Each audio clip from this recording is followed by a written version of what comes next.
problemas sociais. Um deles é que eu tenho que admitir para a academia que eu sou criacionista.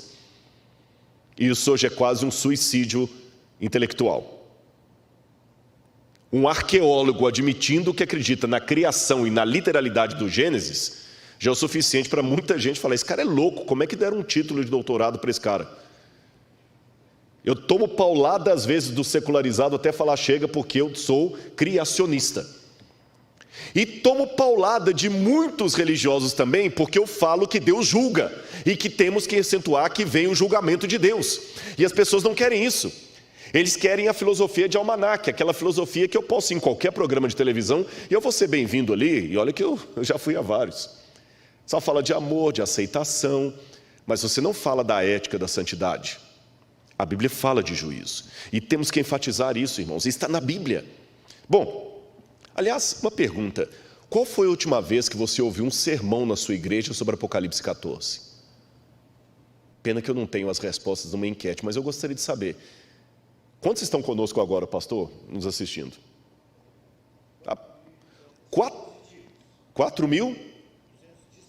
4.200 dispositivos. Vocês sabem que tem uma conta que eles fazem aí, parece que você pode até dobrar, né? Nós temos, vamos colocar por baixo assim, umas 8.000 pessoas. Eu gostaria de saber dessas 8.000 que frequentam a igreja, qual foi a última vez que você ouviu um sermão sobre Apocalipse 14? Qual foi a última vez que você estudou Apocalipse 14? As 3 mensagens angélicas. E quantos sermões você ouviu de amor, de aceitação e de não julgamento? Repito, tema certo, na ênfase errada, vira heresia. Heresia é um lado da verdade que ficou louco. Eu não discordo do gnóstico quando ele fala que Jesus era Deus. O problema é que ele nega que Jesus foi homem. Perceberam? Bom, continuando aqui na minha análise, vamos ver um pouquinho sobre o juízo no púlpito. Eu já falei com vocês, né? Teve um sermão muito famoso, pregado em 1741, chamado Pecadores nas Mãos de um Deus Irado. Esse foi pregado por Jonathan Edwards. Ele pregou esse sermão baseado num texto da Bíblia de Deuteronômio 32, 35. E a história, esse é um dos mais famosos sermões, que quando Jonathan Edwards falou com o pessoal sobre os pecadores nas mãos de um Deus irado, ele começou a falar do juízo e enfatizar o lago de fogo e enxofre, de tal maneira que dizem os historiadores que as pessoas se agarravam nos bancos da igreja com medo do buraco abrir e eles serem engolidos. Eu não vou falar que eu concordo 100% com aquele tipo de abordagem de Jonathan Edwards, que era uma abordagem muito do medo, do pânico, do terror, enfatizava muito medo. Mas será que nós não caímos hoje num outro extremo? Um extremo em que nós não tememos a Deus nem o seu juízo? Hoje, se Jonathan Edwards ressuscitasse e pregasse o mesmo sermão, muita gente ia falar que ele era apenas um fanático, um alarmista, um teórico da conspiração. Não se resolve um extremo com o outro. Não se resolve um extremo com o outro. Tá certo? Vamos falar então de uma maneira equilibrada sobre o juízo dentro do Apocalipse. Chama a minha atenção que, olha esse dado que eu peguei aqui do jornal The Guardian.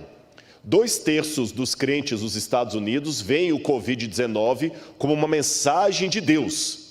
Ou seja, mesmo numa sociedade secularizada como a que vivemos, o Covid ainda foi interpretado por 2/3 dos norte-americanos religiosos e não religiosos, eles fizeram uma pesquisa geral, como sendo um alerta de Deus. Agora, outras pesquisas me chamaram a atenção, especialmente feitas pelo Instituto Gallup, e mostrou um abismo entre o céu e o inferno. Foi feita pesquisa desse jeito na Europa, em países da Europa, nos Estados Unidos e no Canadá. E, de maneira mais ou menos uniforme, sabe o que as pesquisas revelaram? Olha lá.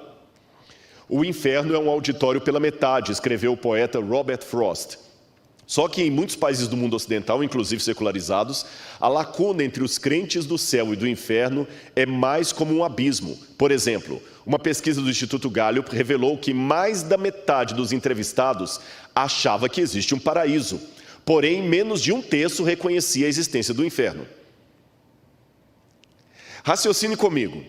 Se eu estou fazendo uma pesquisa e 50 pessoas falam, eu acredito no céu, eu supunha encontrar pelo menos outros 50 que diziam, eu acredito no inferno. Mas eu estou encontrando uma maioria que acredita no céu, desproporcional a uma minoria que acredita no inferno. E quando eu digo inferno aqui, não importa se é o inferno imediatamente após a morte para alguns, se é o lago de fogo e enxofre depois do juízo, que é entendimento adventista, não importa. O fato é, você acredita que existe um inferno?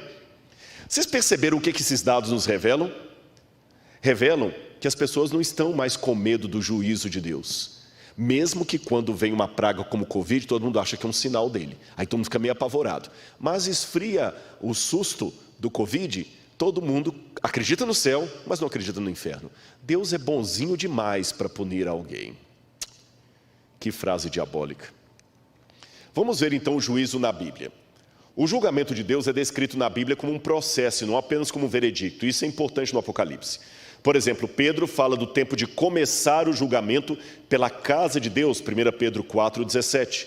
O julgamento, portanto, é um processo de avaliação que começa por aqueles que fazem parte da igreja de Deus, a casa de Deus. Em última instância, esta avaliação leva a um veredicto. Aí vamos ao Apocalipse. Apocalipse, capítulo 11, versículo 1 e 2. Abra a sua Bíblia comigo, você que está em casa, e acompanhe. Olha o que foi dito a João. Foi-me dado um caniço semelhante a uma vara, e também me foi dito: levanta-te, vá medir o santuário de Deus, o altar, os que adoram no santuário. Mas deixe de lado o átrio exterior do santuário, não o meça, porque esse átrio foi dado aos gentios, que por 42 meses pisarão a cidade santa. Bom, tem várias perguntas que a gente faz aqui nesse texto. Primeiro, o que significa esse ato de medir o santuário de Deus? Porque o anjo Deus deu uma vara para João e fala: agora mede o santuário, e mede assim, mede o altar, mede o templo, mede os que nele habitam. Falando na nossa cultura, fica um negócio meio sem sentido, ficar medindo cada um, esse aqui tem 1,72 m, esse aqui tem 1,50 m, esse aqui tem 1,63 m, é meio sem sentido isso. E da mesma forma também medir o santuário, o altar, evidentemente o altar de holocausto, e medir também o santuário, os móveis do santuário, mas deixar de fora o pátio dos gentios.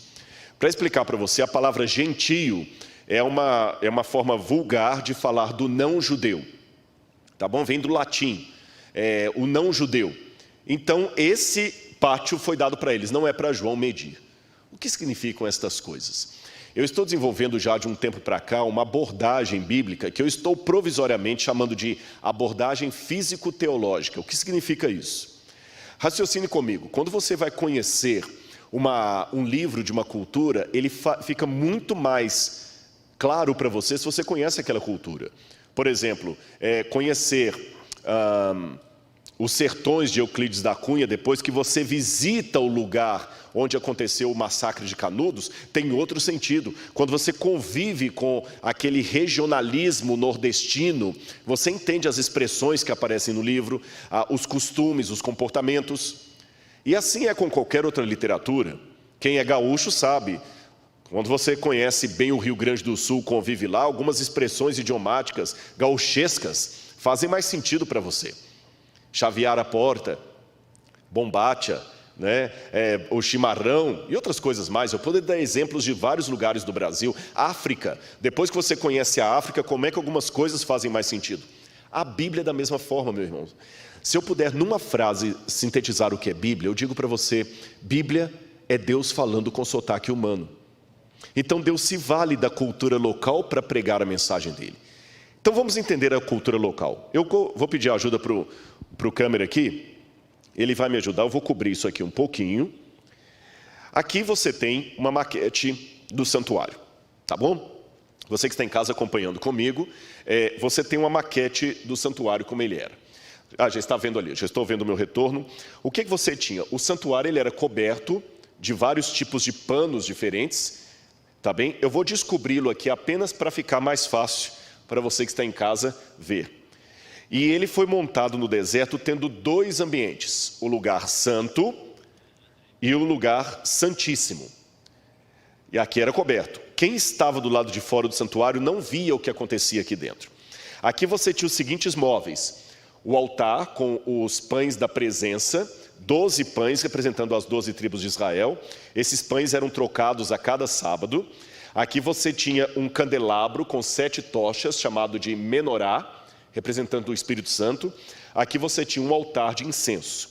Aqui havia uma cortina e atrás da cortina você tinha a Arca da Aliança, contendo os 10 mandamentos, e junto dessa arca você tinha a vara de Arão florida e você tinha também cópias dos livros da lei de Moisés. Do lado de fora aqui no pátio, o que você tinha? Esse aqui era o átrio exterior do santuário. Você tinha o altar de holocausto, esse que eu estou pegando aqui que o cordeiro era queimado e morto e a carne dele era jogada aqui queimada. Esse altar é importante. Aqui você tem a bacia de bronze, onde o sacerdote se lavava antes de entrar, e aqui você tem os vários animais aqui que eram sacrificados. E o povo mesmo ficava do lado de fora do santuário. Então você tem aqui o lado de fora, onde o povo ficava, entregava uma oferta aqui, o sacerdote sacrificava o animal, queimava sua carne aqui, pegava as cinzas desse lugar e levava para dentro do santuário todos os dias. E essas cinzas ele alimentava aqui o altar de incenso. E o sangue que tinha ali, ele também aspergia dentro desse local aqui. Porém, uma vez por ano, no dia do Yom Kippur, no dia do perdão, o dia 10 do 7º mês, o sacerdote entrava no lugar santíssimo. E o que ele tinha que fazer nesse dia? O professor Reinaldo Siqueira explicou isso para vocês aqui em Levítico 16. Ele tinha que aspergir o sangue em todos os lugares. O que acontecia? Qual que era o processo? Pode mostrar aqui um pouquinho para mim. Eu vou mostrar para vocês o procedimento qual era. É porque, na verdade, é como se o santuário fosse dia a dia contaminado pelos pecados de todos que ali confessavam suas culpas. Então, uma vez por ano, era o momento de purificar o santuário e retirar dali os seus pecados. Porém, tudo isso aqui era um símbolo de realidades superiores que acontecem no céu. Só que antes de mostrar essas realidades do céu, eu quero mostrar mais uma coisa para você, tá bem? Vou pedir só a gentileza ao pastor Gilson. Enquanto isso, vamos trocar de câmera aqui. O pastor Gilson vai pegar aquela maquete e vai colocar no lugar dessa aqui. Ficou didático para você que está em casa? Você conseguiu acompanhar? Percebeu o santuário? Muito bem. Esse mesmo desenho, esta mesma planta arquitetônica, foi usada posteriormente no templo de Salomão e depois no templo de Herodes, que foi o templo que o autor do Apocalipse, João, conheceu. Vamos voltar agora aqui a essa outra maquete. Agora eu tenho dessa vez uma maquete fácil aqui, uma maquete que você vai ver do templo de Jerusalém. Eu vou colocar nesse perfil aqui que ele possa ver. O templo ficava aqui a parte maior do templo, tá bem? Não era mais uma tenda, era uma porta onde o sacerdote entrava para o lugar santo. Aqui você tinha aquele pátio, aquele átrio externo. Aqui em cima eu tenho justamente o altar de holocausto. Eu vou subir assim para que o câmera possa pegar. O altar de holocausto, ele era bem alto. A pessoa só tinha acesso ali subindo uma escada. A bacia, como havia no santuário. E aqui dentro você tinha as duas partes, o lugar santo e o lugar santíssimo. Quando João tem a visão do Apocalipse, ele vê um santuário como esse no céu. E a ordem foi para que ele medisse o santuário, medisse o altar de sacrifício, que eu mostrei aqui, medisse o altar, medisse o santuário, os que adoram dentro dele, mas o pátio exterior, onde ficavam os gentios, que ele não medisse. O que significava isso? Muito bem. Vocês ouviram a palestra do professor Reinaldo Siqueira. E essa palestra mostra como que o santuário era purificado. O sangue tinha que ser levado dentro de cada parte. Agora vamos ver uma coisa ali. Esta vara para medir que aparece ali, é em grego a palavra cálamos. Cálamos é um junco, uma vareta mesmo. Uma vareta, tipo vara de pesca. Uma vara. Ele podia servir de flauta, quando você fazia os furinhos ali, tocava. Em lamentos eles usavam essa vareta. Podia ser uma caneta, como vocês estão vendo ali, era feita assim. Ou uma régua para medir. Eles pegavam uma vara, geralmente alta, e essa vara eles usavam para fazer toda a medição. Agora, uma coisa que nos chama a atenção, e eu vou explicar para vocês agora uma expressão idiomática da Bíblia. Já há tempos, e como eu já falei disso em palestras anteriores, vez ou outra eu encontro alguém que me cobra: Rodrigo, cadê o dicionário de expressões idiomáticas? Desculpe, irmãos, eu vou tentar ainda terminá-lo. É porque